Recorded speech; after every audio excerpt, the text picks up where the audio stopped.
Get all your mixing done and you do your dilution, you're ready to do your first coat.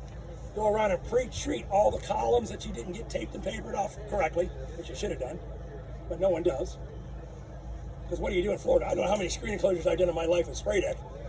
I tape the fucking screen enclosure all up, take 2 hours, get it all masked, and what would happen? A wind would come and blow all that shit off. 2 seconds. I mean, 2 seconds. So I do like to tape the corners off, because at least a little bit of tape at the bottom, because it's hard to hold the shield, and it's hard to get the corners real well. But the pump spray with water is good because you're pre-treating the columns, the deco drains. Anywhere, like at the end of the driveway, you wet it all down with water. So when you seal it, the sealer gets under the water, and then you come back, the guy falls back and he hits it again with a second coat of water. So you pre-treat with water and anything you don't want it on, and you come back with water a second time to get it off so it doesn't stick. Because if this shit gets on your hands, you can get, I should have Garrett over here showing his hands. Hey Garrett, you got a second? He has sealer on his hand. Look at that hand. There's black. Black. We want to see what sealer does to your I hands. told you about the glove. They're clean. Those are clean. So, people always call and say, how do you get this shit off your hands? You shower for 5 days. Your wife won't You let wear you gloves. touch them for 5 days. If you want to get some, you better Wear gloves. wear gloves. Yeah, really quick, guys. That's the first question I called him asking. How do I get this stuff off my hands? You He don't. says, he goes, you don't, but you wear gloves next time. You get it on you. And I said, if you're it's a windy day and you got short side and you're spraying, and all of a sudden, porcupine. Baking soda, pine salt, scrub. Baking sodium, I like baking sodium bicarb. Works real good to help clean up your equipment sometimes right away. Pine sol, there's all kinds of different ones. Total Wash is another product. That one works really good. That one works. The Total Wash can be reused, so it's good for cleaning your equipment. It's good for cleaning your hands, but you can also filter it and reuse it. You can dilute it with water 1-to-1. You know what? And before I get into more mixing ratios and show you anything, my chemist is 84 years old, and I give him these paint brushes and rollers, and he uses them to keep them always clean. For about 4.5 years, I'm going, Raj, how do you keep these fucking rollers and brushes always clean? He says, well, I got this solvent that I wash on. You've been holding out, dog. You've been holding out this all this time. And so we package it, we call it Total Wash. The light bulb went off. It's like, come on, I'm killing. We are always kind of people calling us, what I do to clean it, even us, with the equipment and everything, having a problem. And then once we're working, in the lab, and we see like the brushes, like in a container, everything clean. And then he asks, oh, that's the thing, the Eurofin. Holding out on us.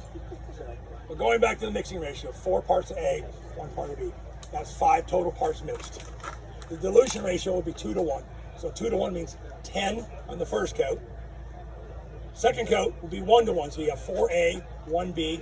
1-to-1 will be 5 parts of water. Make sense? So now I got 5 gallons mixed, 5 gallons of water, mix 10 gallons.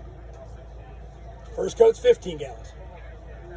But again, small batches, you don't want to mix up 15 gallons, you don't need it, right? If I'm doing 300 square foot, why the fuck would I want to mix up a whole kit? So get you these stupid little mixing cups, keep them in the truck. Or some guys will do this. They'll take this can, they'll pop the lid off, and they'll just take it and put little dimples with a tape measure. So when they pour it out, they can stop at the dimple. You know what I'm saying? Like a screwdriver, you punch it a little bit, so you don't want to poke it all the way through, just enough to keep a dimple. That way they can pour it out, put the lid back on. Just another little thing I've seen out in the field. I mean, you guys use the can itself? We use the can to mix. That's a 1 gallon can? A sealer, 2 of water. We mix as we go.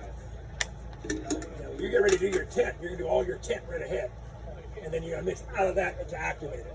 Once you activate the product, once you mix your first 4 parts of A, 1 part of B, you always dilute it. You never put it on papers full strength. I've had people do that because they don't read the fucking instructions. Then I get a call. My deck's like an ice skating rink. What do? You got to strip it. Get too much sealer on there. So you always definitely dilute the product for pavers. You want it to penetrate. You don't want it to sit only on the surface. If it's decorative concrete and you're doing an entranceway, then yeah, there you can go full strength. Just make sure you put a non-skid, something to keep the coefficient of friction so it's not slippery. Kennedy Space Center, they use our textures, 100,000 square foot. We did Space, Mars, Saturn, all the colors. Custom blended it for NASA. and they put 4 coats of natural Uraseal on top. 2018, they did that. Only place it looks like it is where the maintenance guys cut out concrete to fix plumbing and or electrical, and they try to patch it. Other than that, it looks like the day they put it down. But you can't stop union.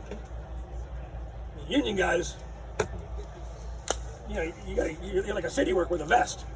One guy's got a shovel and 6 other guys are walking around watching him shovel. So that's unfortunate. Well, like FedEx, right? You know what I'm talking about, right? So, but again, so the product has been developed not for pavers originally, it was developed for decorative concrete. So next gen, we're going to use that as a final coat today, is 3-to-1.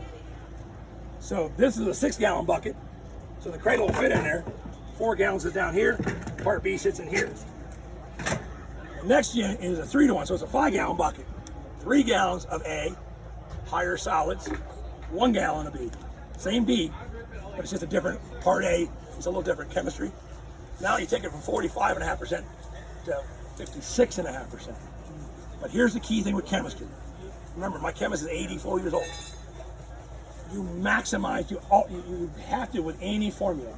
You have to get the most optimus out of, you're maximizing the formula. You're trying to get as much out of that formula to balance properly. So A, the amount of solids in A have to be proportionate to the amount of solids in part B. If you screw with that, then you're screwing with chemistry, and that screws up mixing, it screws up dilutions, it creates shortness in life expectancy because you're not getting the optimal out of that package. So, but anyways, going back to the next gen, when we mix that one today, usually those instructions are 3-to-1, so that's 4 parts, right? On the first coat, I'm going to go 2.5 dilution ratio. So I'm going to make 14 gallons. So if I got 4 gallons, what is 2.5?